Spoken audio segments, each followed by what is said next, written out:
Good afternoon, everyone. Good afternoon. First, I'd like to thank all of you for being here today to celebrate this beautiful occasion. As a father of the bride, I stand here filled with pride, joy, and I'll admit, a touch of deja vu.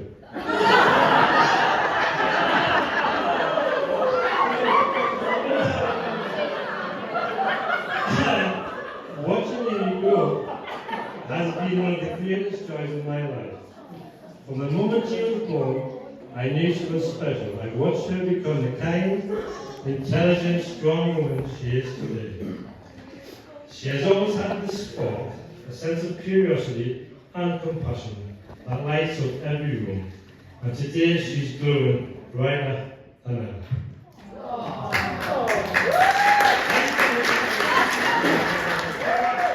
Now, dear.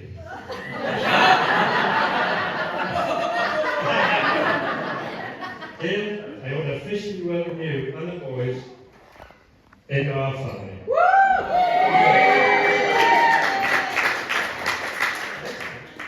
Although you've all felt part of it for a while now, I've come to admire your character, your warmth, and your DIY skills.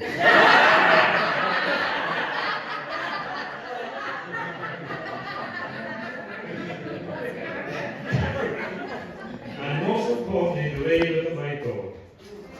I see love, respect, and friendship, and as a father, that's all I could ever hope for. Together you make an incredible team. You balance and support each other, you laugh, you dream, and now you embark on this great journey together. Finally, to Amy and Dave, may your marriage be filled with love, patience, laughter, and endless adventure. May you continue to grow together, always with respect and a deep sense of partnership. Let's raise a glass to love, to family, and to the future. Cheers. Cheers.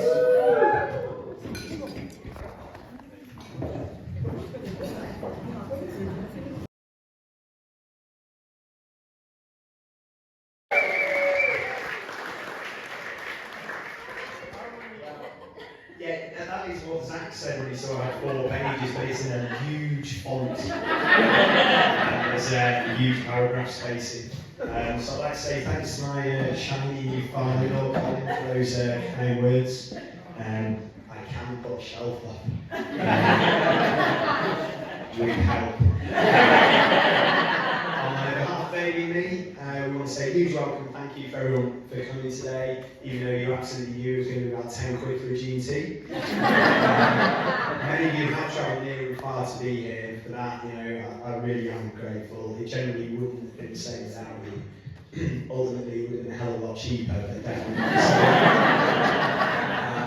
You may be wondering slightly about the table arrangements. I did think briefly about having Trump, Farage and Starmer and just sitting back and watch the fireworks, so that would be interesting. But the table names are after they do mean something to us, so we came up with that together. I also need to say a special thank you to someone that helped me with this, Hamish. No one here knows Hamish, but he got married in East Kilbride about 3 years ago, and he kindly posted his speech on Reddit.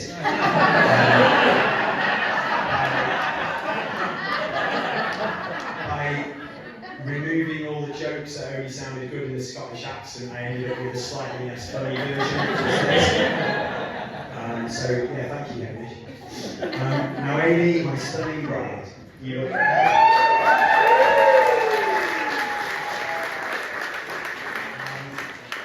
you look absolutely dazzling, and as always, as Colin said, your smile absolutely lights up the room. It was the first thing I noticed about you. And from the moment we met, everything just felt right. You've made my life clearer, warmer, and full of hope for the future. Thank you for the hours and hours of work you put into preparing the wedding. Close observers will know I definitely have. From the venue invites, the cake, flowers and table decorations, you have absolutely nailed it. And your skills with the cry cut machine and the Canva app are absolutely unparalleled. There are many reasons I love you, but this one ranks pretty high, second only to your amazing sense of humour, your love of new adventures, and your unmatched enthusiasm for making a big fuss on every possible occasion. And it's easy to see where those traits come from.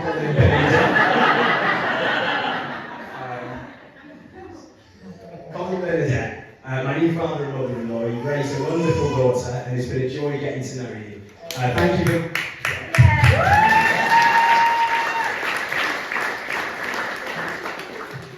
It's amazingly handy having an electrician in the family. And thank you for welcoming Zach and Luca into your hearts and into the family. I'll always be grateful for that, yeah, hugely.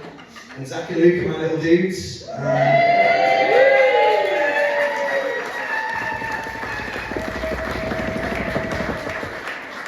You look so smart today, you make me proud every single day. You're strong, kind and clever, and the love and attention you've shown Oscar proves you're going to be the best role models that you could possibly ask for.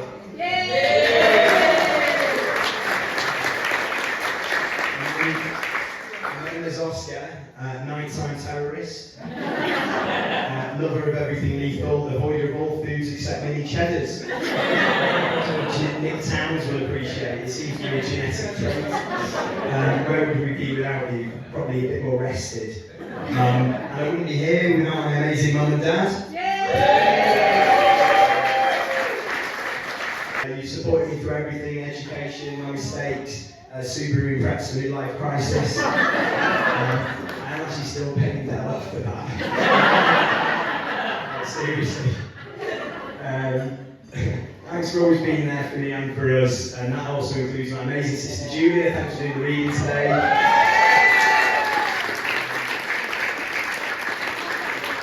You look absolutely stunning, you look fabulous. You're wise beyond your years, always ready to sound advice, and still the undisputed Mario Kart champion of the Super Nintendo.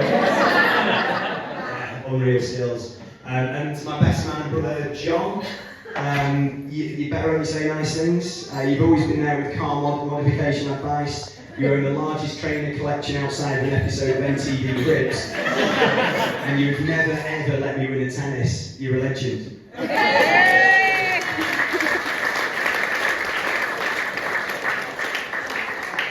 To the absolutely fantastic bridal party, Melanie, Lily, Amy, Gemma, Amanda and Chloe, and you also all look absolutely fantastic.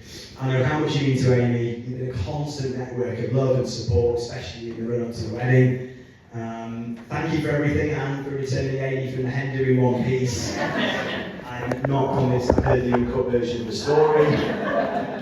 A special shout out to Uncle Ken and Auntie Carol, cousins Chris, Rachel, Hugo and Cherise. It's been far too long since we all met up.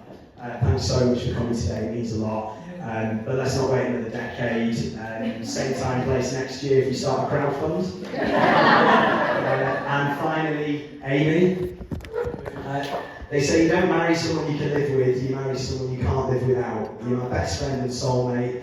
I'm certain there's nothing we can't get through together. As I said before, your smile lights up the room, your laugh fills me with joy. I genuinely can't wait to see what the future holds, because I know we'll take it on together. And thanks everyone, let's eat, drink and be merry and put on those dancing shoes.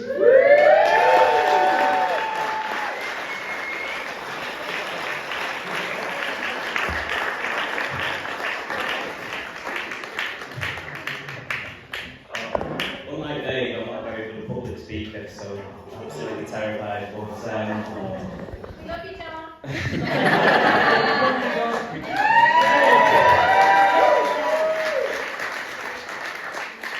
Dave said to me on quite a few occasions that I don't need to do a speech, so I didn't really prepare anything. Now it's a little bit awkward. So I suppose most best man speeches would start by saying that the bride and bridesmaids look absolutely amazing, but I feel like that's already been said a couple of times, so we don't want to boost their egos too much. So I might just change tact and just give some love to my groomsmen. So I'll start with Dave, the main man, best looking man in the room. You had a shave, and you copied my haircut. Thanks for coming. And then Colin looks like a sexy Italian waiter.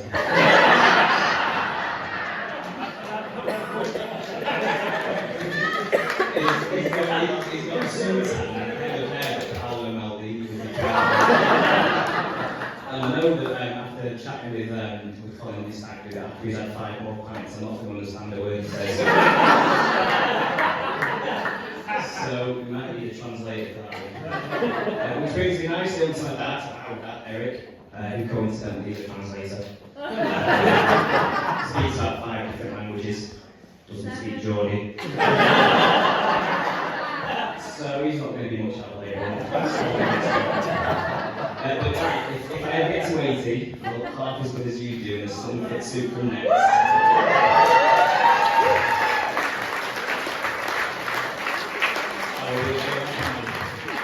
And then I've got 2 dudes, my nephews, Zachary and Luca. You'll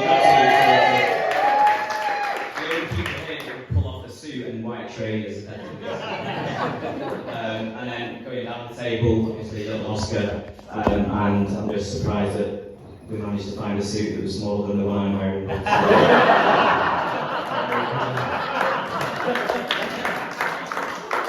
last but not least, I'm John, Dave's brother, and the best man. And I had a haircut and I brushed my teeth for today. So let's just raise our glasses for Team Groomsmen.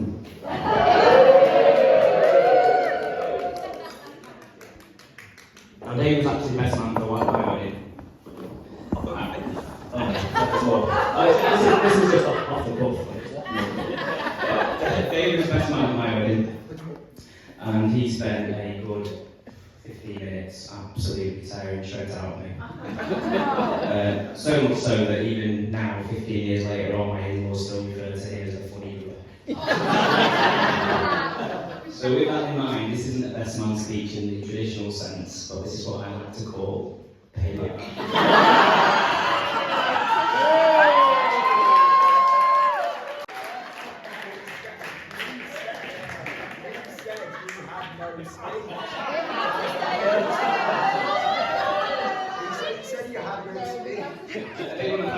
First and foremost, I just for coming and you all absolutely amazing, and I can't believe how much effort you've gone to just to hear my speech. A little bit of a shout out to people who have travelled quite far, so obviously the family from Stoke.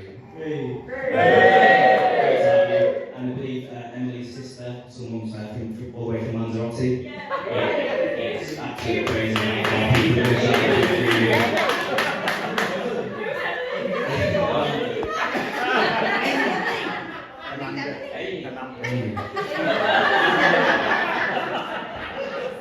Amanda, did you answer to anything? So when they asked me to be his best man, I was obviously very honoured, but then I realised 2 things. Number 1, I was going to have to give a speech. And number 2, at some point during it, I'm going to have to say something nice about Dave.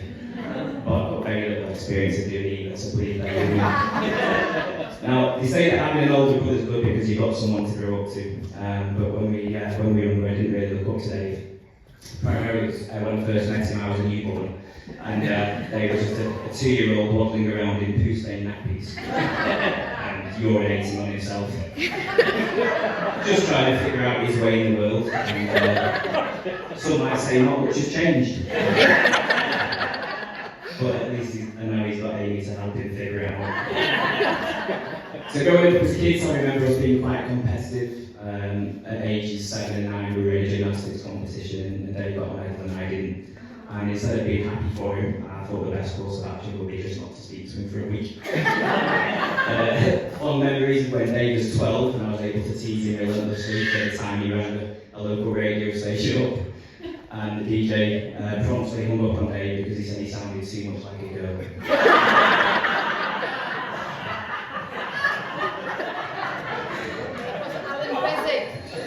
At age 16, Dave was bought a BB gun for his birthday, which was soon confiscated from him when he was found leaning out of the bedroom window shooting metal BBs at the neighbour's house alarm.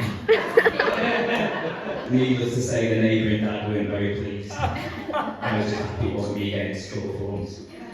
And I remember when as teenagers, I still didn't really look up to Dave as we were growing up.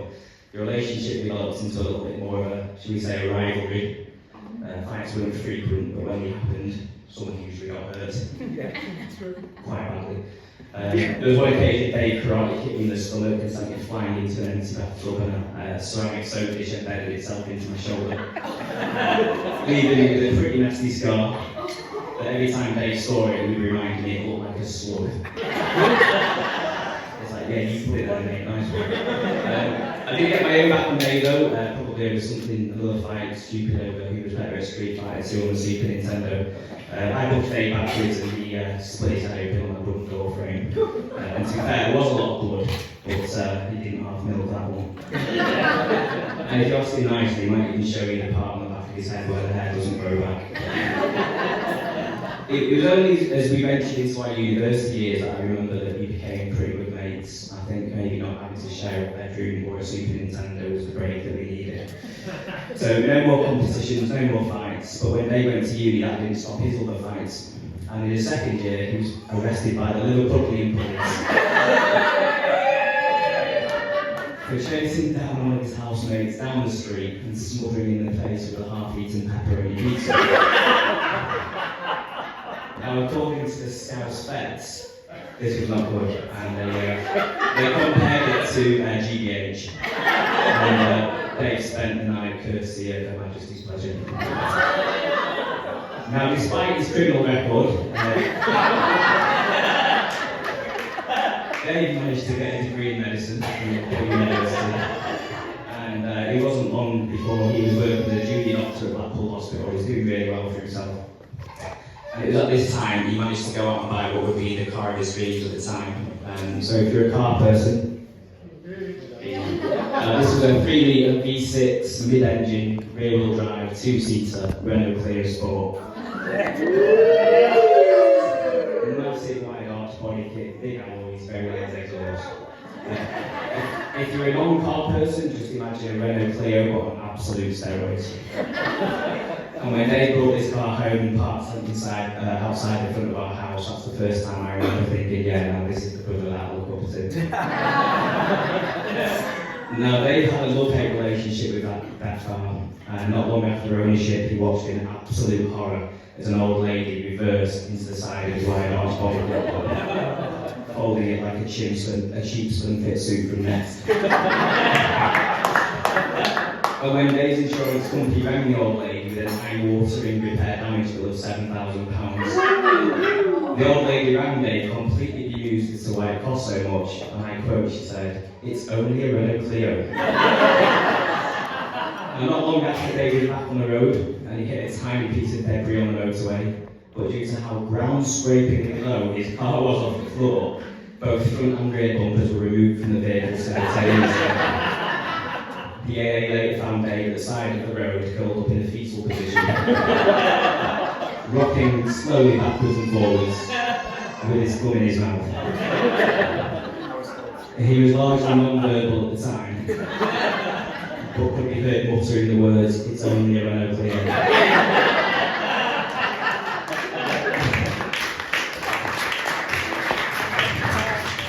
And the final straw for Dave in that beloved car was when he realised that rear-wheel drive, heavy snow and motorways are an absolutely awful combination, as he found himself gracefully pirouetting across 3 lanes of motorway traffic to find himself in the fast lane facing completely the wrong way. The amused passers-by were winding down their windows and saying, "You can't park there, mate." I've got so many stories that I could tell, but I'm conscious that I need to try and keep this to 10 minutes. Which reminds me of the time that I took Dave to the gym for his very first weightlifting session.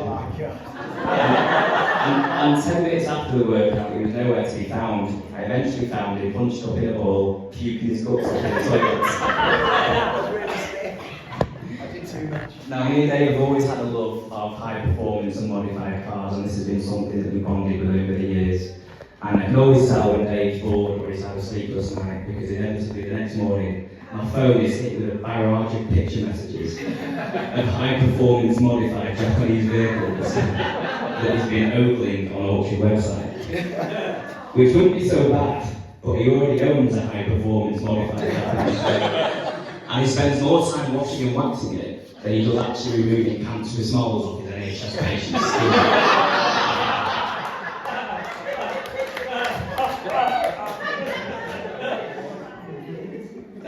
all good modern love stories. Dave and Amy met on the internet. Amy pretended she lived in Newcastle just in case Dave turned out to be some sort of online predator. Now, they've been together for a long time, but I'm sure Amy will be the first to admit that the jury's probably still out on that one. Dave would later propose to Amy when they were on holiday in Bali. It was Amy's birthday, which in itself sounds really romantic. Until you realise that Amy's main birthday present was the proposal. And was this perhaps some sort of scheme for Dave to save a little bit of money to invest elsewhere?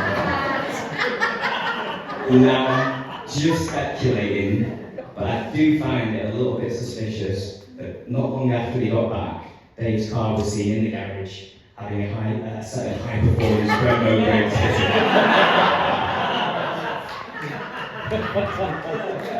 Now, as we all know, with completely unprepared off-the-cuff speeches like this one, It's amazing.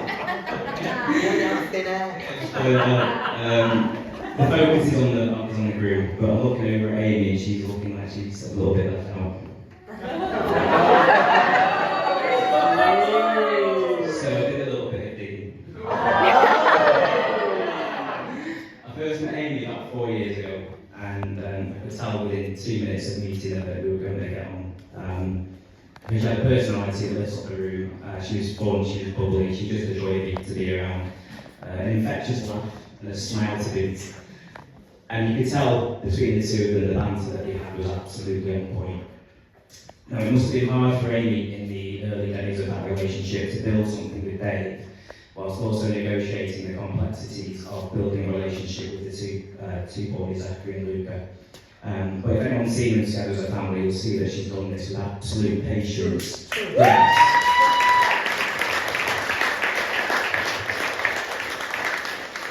Patience, grace, and love.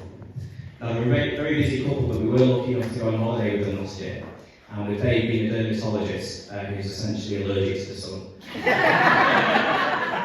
thought it might be a good idea to go to Turkey where it's 45 degrees. Now, I don't know about you guys, but I didn't know SPF 100 sun cream was even a thing. Until I saw Dave absolutely covered in this stuff, from head to toe. He looked like he was glowing dark. Now, he was on this holiday, there was...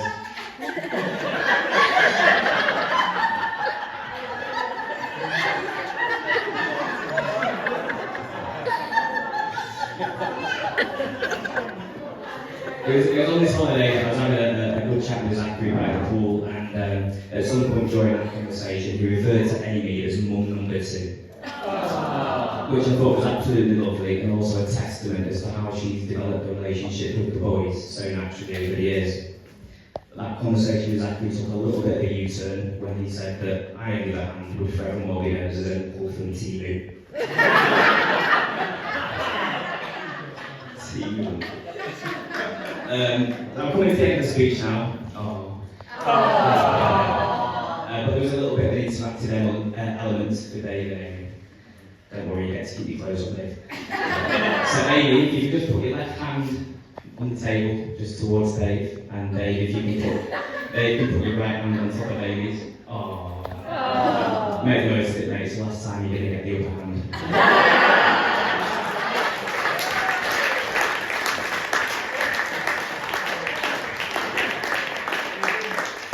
Both know you put a tremendous amount of time and effort into this wedding, and I can only hope that apart from this speech, everything else has met your expectations. Dave, you've been an absolute solid with the team over the years. You're a fantastic dad to Zachary, Luca, and now Oscar. You're an ever-present uncle for my girls, Amelia and Georgia, and a son to 2 very proud present parents.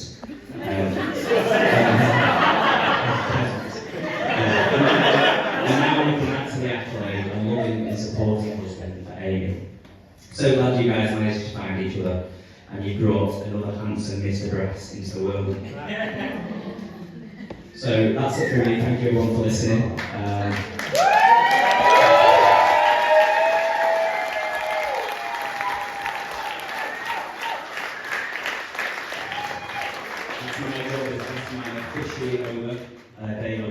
be invoicing you for my time. But all that's left for us to do is, if you've got a drink, you can either stand or raise it, and we'll give one more toast to Amy and Dave.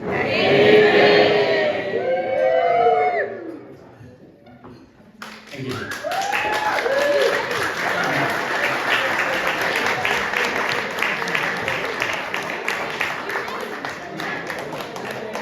Ladies and gents, that concludes the speeches to the Water Shop. Before the yellow came around with some more for you. Thank you.